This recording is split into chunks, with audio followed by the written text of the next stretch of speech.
You were awake. You were alive. You had a mother's face memorized before you could speak her name. And yet you remember none of it. Not the first time you laughed, not the first time you were held, not the room you slept in for the first 2 years of your life. This gap has a name. Psychologists call it infantile amnesia, and for over a century, nobody could explain why it happens. Because here's the strange part. Babies aren't blank. Your infant brain was building memories constantly. It just wasn't keeping them. So where did they go?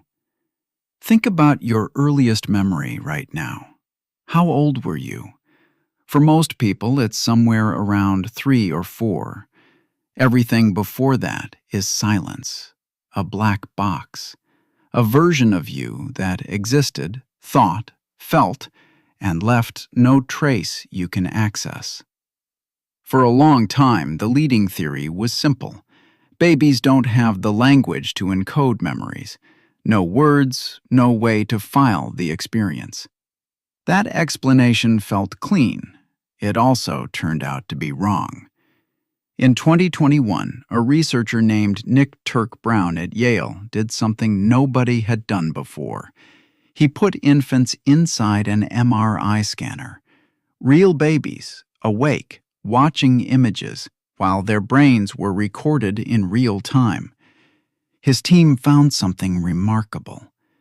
The hippocampus, the brain region responsible for forming memories, was active. Even in babies as young as 4 months old, it lit up when they were shown something new and lit up again when they saw it a second time. That second activation is the signature of recognition, of memory. So the babies were encoding. The system was working. The old theory couldn't survive that finding, which means the memories aren't missing because they were never made. Something else is happening. Either they're not being stored long-term, or they're being stored somewhere you can no longer reach. This is where it gets stranger. In 2016, a neuroscientist named Paul Franklin ran an experiment on infant mice. His lab at the University of Toronto discovered that early in life, the hippocampus is generating new neurons at an extraordinary rate. This process is called neurogenesis. New neurons sound like a good thing. More brain cells, more capacity, right? But Franklin's team found the opposite effect on old memories. As new neurons wire themselves into the hippocampus, they physically rearrange the existing circuits. The old connections, the ones holding early memories, get overwritten in the process. The very thing that builds your growing brain may be the same thing erasing your earliest one. When Franklin's team slowed down neurogenesis in young mice, the infant memories lasted longer. When they sped it up in older mice, adult memories started disappearing too, the same way infant ones normally do. That's the twist. This isn't a flaw in your operating system, it's a feature of it. Your brain in infancy isn't trying to preserve a record. It's trying to build a foundation.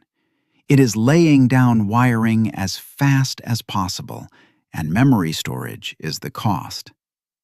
Now, here's the part that should really unsettle you. Even though you can't recall those years, they didn't vanish without effect. A developmental psychologist named Carolyn Rovey Collier spent decades studying infant memory using a strange but elegant method. She would tie a ribbon from a baby's ankle to a mobile hanging above the crib. The baby would kick, the mobile would move, and within minutes, the infant learned the connection. Weeks later, with no reminder in between, she'd bring the same baby back and hang the same mobile. The baby would start kicking immediately, faster than chance. The memory of cause and effect was still there. Not as a story they could tell, as a body that already knew what to do. This is the part that changes everything. Memory isn't one system. It's at least two. There's explicit memory, the kind you can describe out loud. What did you eat for breakfast? Where you went to school? That system depends on a fully matured hippocampus, one that isn't finished developing until roughly your third or fourth year. Then there's implicit memory, the kind that never asks permission to exist. Habits, reflexes, emotional associations, the comfort you feel around certain smells or sounds without knowing why. This system is up and running from your first days outside the womb. So when people say babies don't remember anything, that's not quite true. Babies remember constantly. They just remember in a language that doesn't translate into words or scenes you can replay. Which means your earliest years aren't gone. They're just stored somewhere you can't consciously open the file. Think about that the next time something inexplicable happens to you. A stranger's cologne makes you uneasy for no reason you can name. A certain song makes your chest tighten before you even register the lyrics. A particular tone of voice makes you feel safe in a way you can't explain. You call that intuition. It might be older than your first sentence.